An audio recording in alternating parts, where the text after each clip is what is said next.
we're open to questions.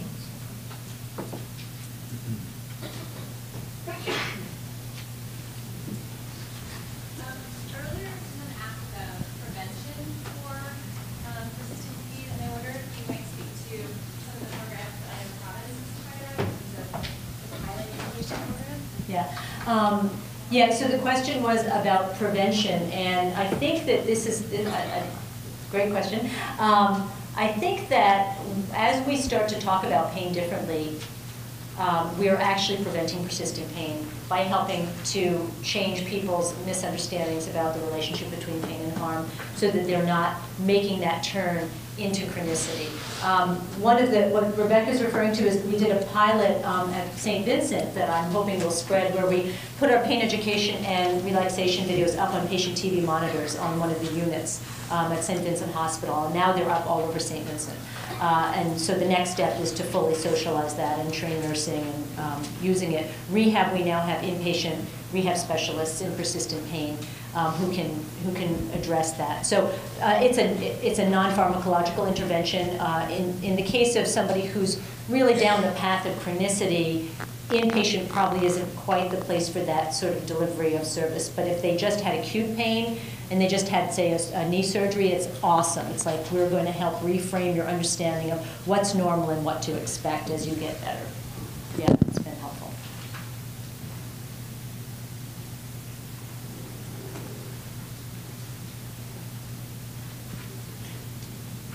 Should we get the whole group up? It's the end of the day. Sure, yeah, so let's move. We'll have all of the presenters from the day come up. Thank you.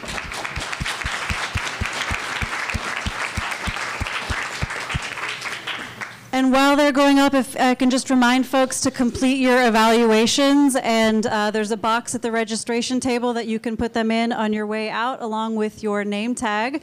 But for now, we will move to any final questions or comments from folks, and I'm just going to put this mic right in the center of the room. Now the auto fake paging.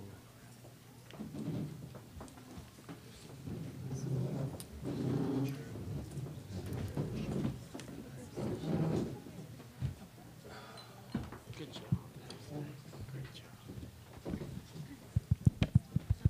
Hi. Hello.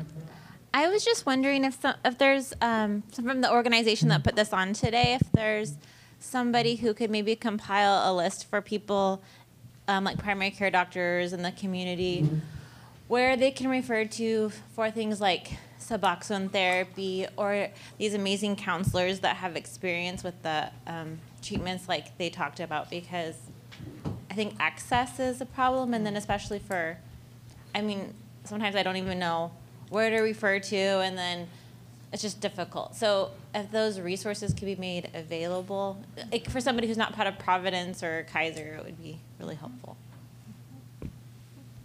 Is that possible?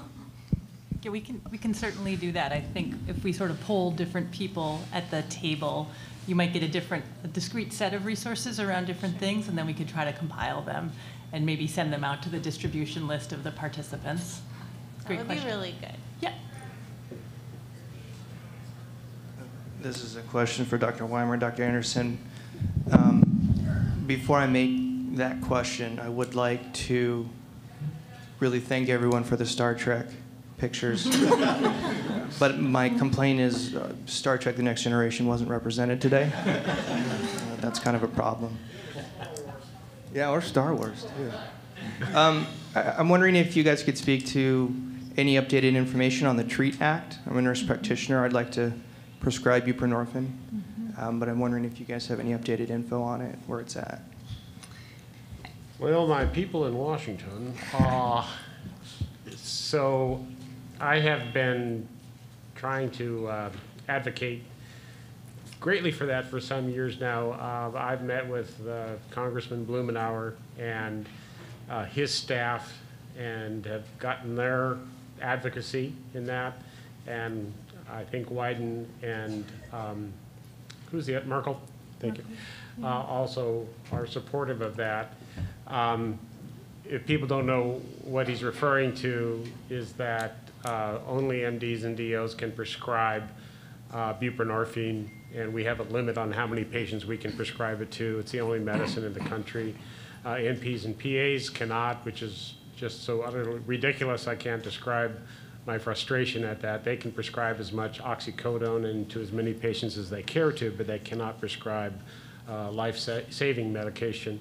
The feds, the Congress decided on this when they came up with the Drug Abuse Treatment Act in 2001. So it was the TREAT Act.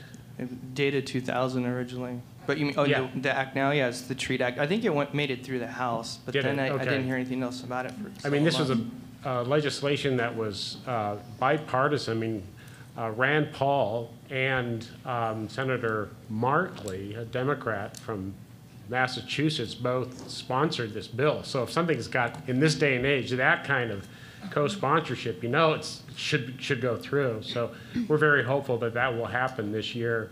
And the last time I talked with folks in Washington, they felt hopeful, although it had some serious opposition from, guess who, the pharmaceutical industry.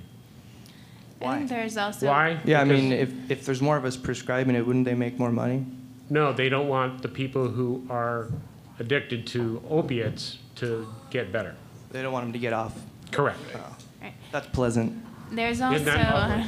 there's also legislation now to increase the number that providers can prescribe, and I think that's stuck That is in the committee TREAT or something. Yeah, that is the TREAT Act. So, and Senator Merkley is actually one of 15 co-sponsors of the bill and is really interested in it. He just did a roundtable with Blumenauer and with Wyden and was particularly actually interested in learning more information about the bill that he's a co-sponsor of, which goes to show, I think his aides told him to be a co-sponsor, and he is. But given that, I would highly recommend contacting him in particular to show him what his own constituency is interested in. Thank you. Great, thanks for the question. And just to finish up on that is if you go to the ASAM website, there's a really easy place, doesn't take very much work at all. You can go to the ASAM website and basically say that you support this bill. They're doing all the work to sort of organize that information. But if you do go in and say that you support it, also make note that you support that nurse practitioners who have prescriptive authority in their states continue that prescriptive authority. Because what we don't want to do is create an issue in Oregon where nurse practitioners have full practice authority, but then need oversight from a physician just for Suboxone. That would continue to limit access. Because NPs and PAs will go where MDs won't, like Harney County. They will they will go and practice in places where doctors won't. So there are a lot of people in rural places who don't have access to Suboxone. Hi, my name is Laura Chisholm, and I'm here on behalf of the Oregon Public Health Division. And I've heard some interest today around resources that you can refer your patients to, and also interest in trauma-informed care. And so I wanted to offer a couple of different resources for those of you who are still remaining, and also say thank you so much to the presenters for not only a very thoughtful approach today, but also very informative. The first resource I wanted to mention is the chronic disease self-management programs that are active around the state. They come out of Stanford University, evidence-based 6-week peer-delivered programs, kind of on the similar model to the Oregon Pain Advisors programs that we heard about from our friends in Southern Oregon. And these programs often are for a wide variety of folks who are living with chronic conditions, including chronic pain, but there is a chronic pain-specific version of the program that's growing in Oregon. And to find out information about those, you can go to www.healthoregon.org/livingwell. So again, that's www.healthoregon.org/livingwell. And I also wanted to mention, for those of you who are interested in trauma-informed care, and I think we all should be at this point, there's a wonderful website put together by a consortium of a wide variety of partners in Oregon called, it's just traumainformedoregon.org. And again, traumainformedoregon.org. There are lots of clinical practice resources. There are assessment tools for a wide variety of different kinds of populations, for kids, adolescents, adults. and also practice recommendations, resiliency support resources. There's tons of connections to the latest literature, and also connections to local contacts and groups who are interested in trauma-informed practice, and there are also training and event listings there as well. So again, traumainformedoregon.org. Sure, I'll send that information to the organizers as well. In one of the initial presentations, you talked about things like parallel process and psychodynamics. And so as a psychologist, that's something I obviously believe in, but I work in primary care, and so I've been trying to think about how to have this conversation with primary care doctors. So I'm curious about thoughts on how to start those conversations, yeah, just kind of how that's gone and how you've kind of gotten, if you have, gotten buy-in on that as a thing that exists.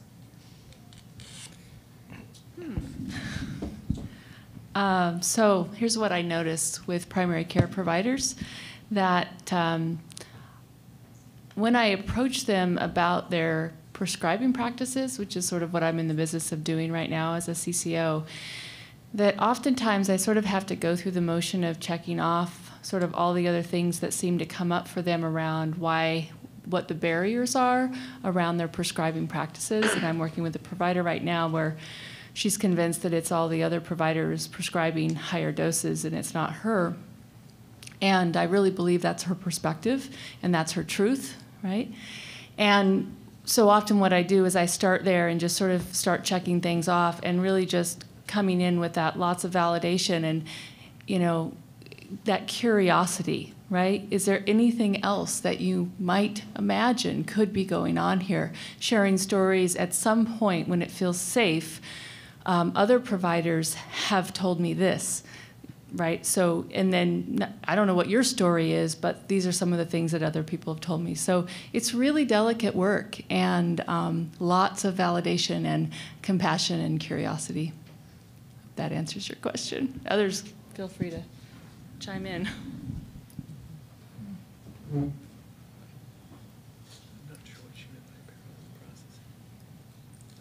So kind of related to that, can you hear me? Oh, no. It sounds like the paradigm shift is happening primarily in primary care and community prescribing. So I'm wondering if you've seen an increase in ED utilization or how you're involving kind of the emergency department in the conversation. So I can speak a little bit about some of the issues in Southern Oregon. There definitely has been a change as we squeeze the balloon and the primary care providers start feeling a bit more under the microscope. One of the things that's happened is we've had a transfer of patients to pain specialty. So we're finding that we're having to deal with issues around the PAs and nurse practitioners that work under the umbrellas of the pain medicine specialists, that is increasingly becoming where the opioid prescribing is in our community. The ED medical directors are involved and engaged. I think one of the problems that Laura was alluding to is that folks often feel like they're practicing in a way that's different than what the data suggests. So, you know, we hear about the small amount of opioids and they have meetings and they provide oversight. And then when you look at the data, it looks, oh my gosh, you know, you sent this person out of the ED with 30 oxycodone for what? And so I think one of the things we have to start looking at is how to bring the conversation to the reality that we see. And actually Laura and I are discussing quite a bit how you do that, how you bring the data you have to somebody, gently, you know, let them look at it and see that it doesn't fit with their perception. And in my experience, sometimes that's had really profound effect. I'll just quickly say that one of the things I did a couple of years ago was, as health officer, you know, my concern is the safety of the community, and I had in the past reviewed all the overdose deaths, that literally read the ME report from every overdose death in our community. And in it, you can see the pill bottles that are found at the scene. and who prescribed the pills. And I just started doing a checklist. And when I came up to 4 overdose deaths per provider over an 8-year period of time, I would go and have a conversation with that provider. It was hard for me to do, and it was hard for them. But in fact, a number of people came back later and said it was a moment of change for them. Kind of confronted with that. They didn't know it. They didn't, and so. Also, we, in the work we've been doing at Providence, I was able to mine some data that looked at the frequency of ED visits at different PMG clinics. And when we sorted the data for the clinics that were doing clinical case, they'd had training, and they were doing clinical case reviews, and they had a high usage of our pain education classes. There was a 2.3 times greater reduction in ED usage among those clinics than the clinics that didn't have that practice. So that kind of speaks to the same idea as Jim going to talk to the patient, to the clinicians. It's like, let's really talk this through. The case review is fantastic for that, but then also having the patients hear it differently as well. Another change we've seen in ER practice is review of the PDMP. A lot of ER docs, certainly Kaiser, are utilizing that, so that's led to a reduction as well. So that's a pharmacy website, state websites, and most docs at Kaiser have access for both Washington and Oregon, so they can see controlled substances that patients been prescribed. Doesn't have the stuff they buy on the street. We're looking into drone technology for that. Any of the methadone clinics being looked at as far as their prescribing practices and reductions? Only CODA. Oh, here's the medical director.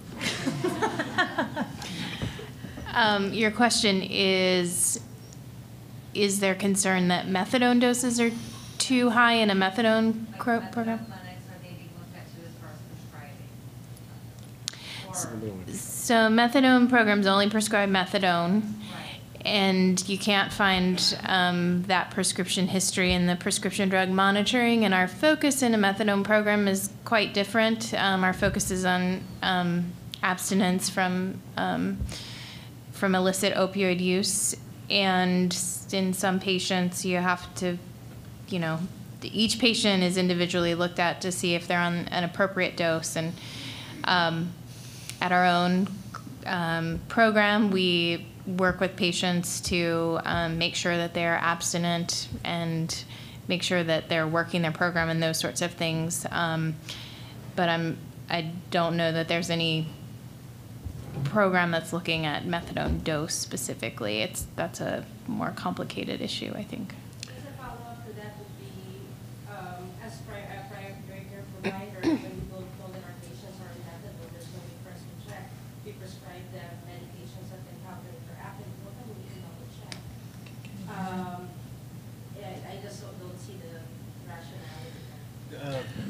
That's where your drug screens can come in really handy.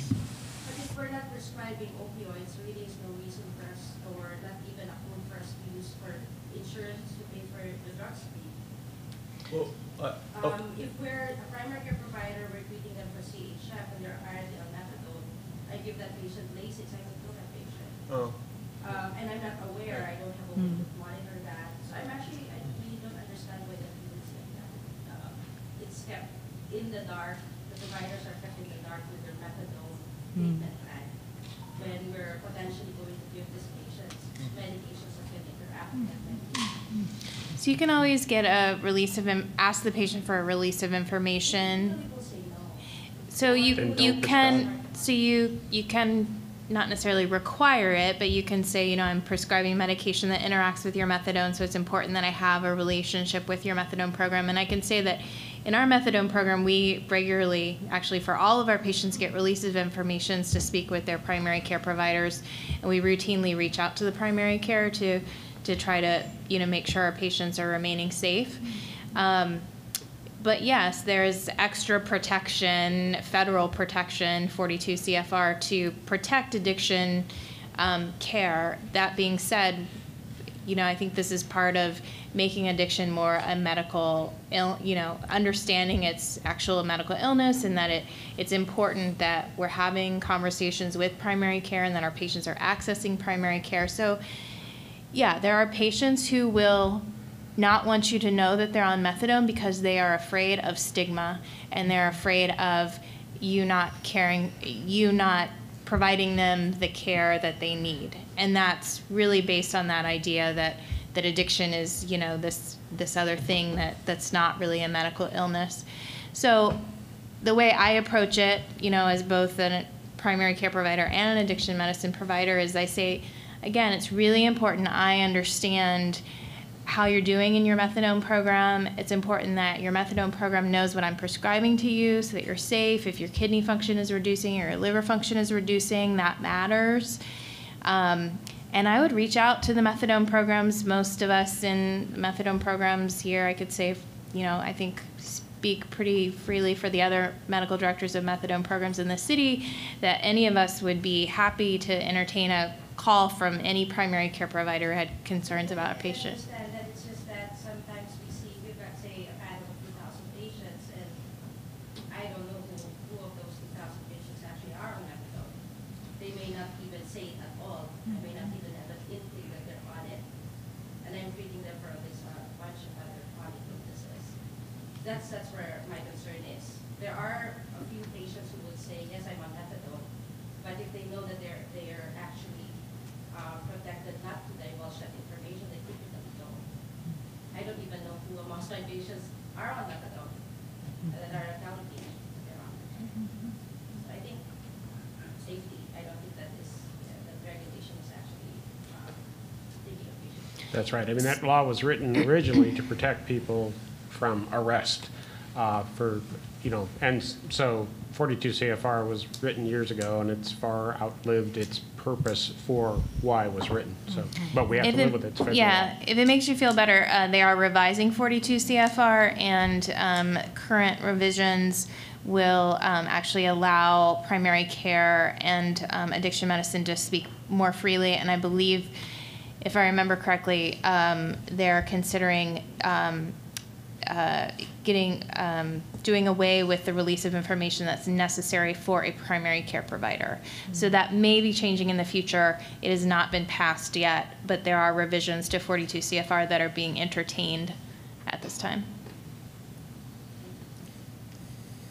Maybe for Jim, but from the public health lens and the community conversation down there, where does dental sit in how that's being included with the Oregon Pain Group?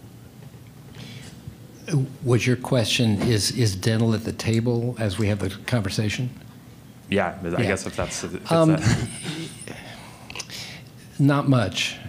We've been good about getting pharmacy to the table. We have the VA. We have some disparate groups that ordinarily aren't part of the conversation. But dental's been hard. I guess I'll have your comments serve as a reminder that we need to work harder.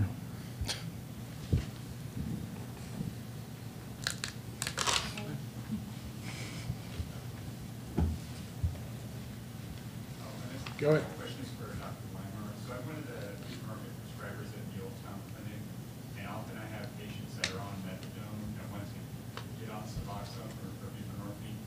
Can you tell me what discussions had within the methadone clinic for the possibility of going from methadone to buprenorphine while still staying at CODA, for example?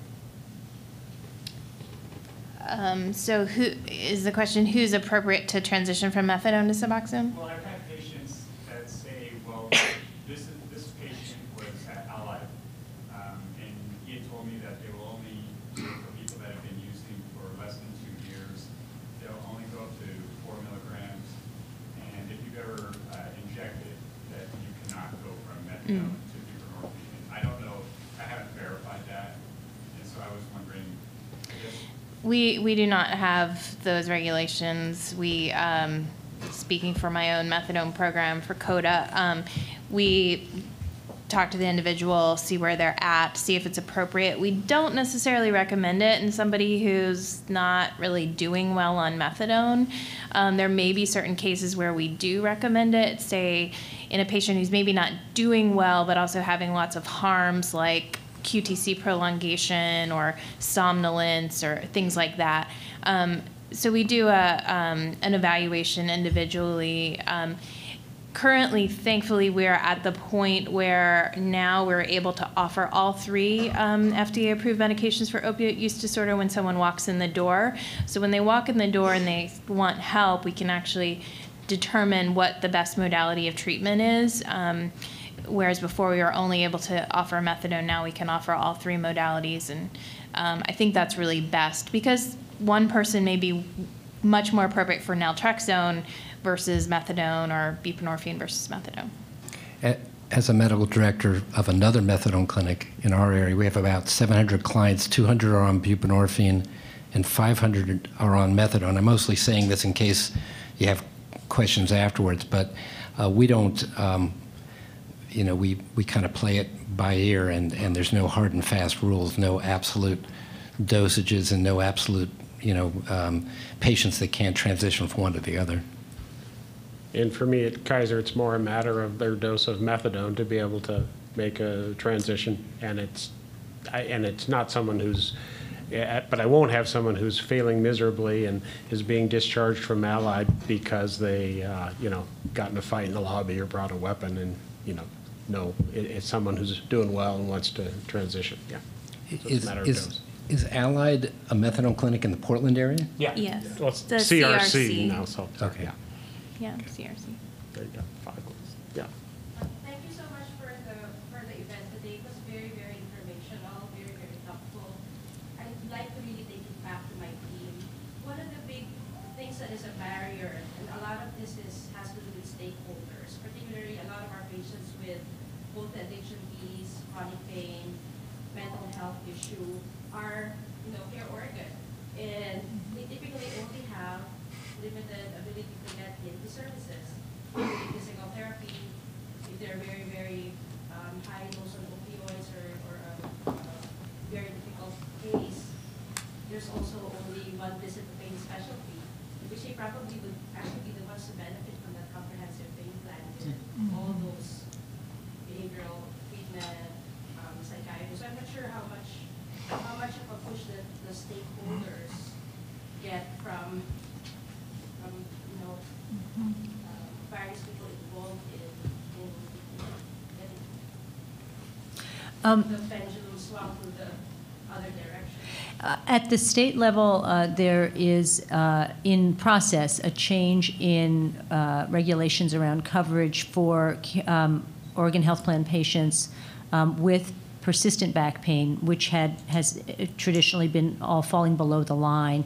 A lot of payers are actually covering up to 4 visits, even though they're not getting paid for them, because they recognize that it's appropriate for rehab, for example. But there's some legislation that is kind of pending. It was supposed to come into play at the beginning of January, but it will allow up to 30 visits of rehab, acupuncture, or chiropractic, and then behavioral health is a separate allocation. So that is hopefully going to be, it looks like it'll be more like 2017, but that will be a huge change. So it'll actually be less visits for acute and more visits for persistent. But the idea is that it has to be, that care has to be done in a biopsychosocial way. So there has to be a screening for biopsychosocial issues. And I was just made aware that within the Portland metro area, I think there's now availability for a program called Quest, which is an interdisciplinary program for Care Oregon patients. Currently, family care patients can access that program. It's an interdisciplinary program. Does not prescribe medications, so it's non-medication based, but it's a interdisciplinary outpatient program, because the Mayo Clinics of the world and the Cleveland Clinics of the world are amazing programs, and if you ever have a chance to just even look at their programs, they're phenomenal. Certainly for the indigent patients, many of those resources are not accessible, but I think we have some decent models that do kind of focus on the same types of theories and can help patients. And I think we're seeing more coverage of that. Yes, it's been slower than we hoped, but I do see access to those things improving. Yeah, and Care Oregon has actually significantly expanded its benefits just in the last 4 months. So acupuncture is now covered for all conditions regardless of diagnosis. As Nora mentioned, for physical therapy, you get an eval plus 4 visits if it's a below-the-line diagnosis, and then 24 visits if it's an above-the-line diagnosis. They've set up contracts with other specialty pain management clinics. Progressive Rehab is one, Columbia Pain and Spine is one. So specifically for Care Oregon, it'd be worth, if you have a particular rep assigned to your clinic, to contact that person directly, or we can send you the information about what the updated benefit package is for your Care Oregon patients. There's a Care Oregon guy in the back, so he would have killed me if I didn't say that.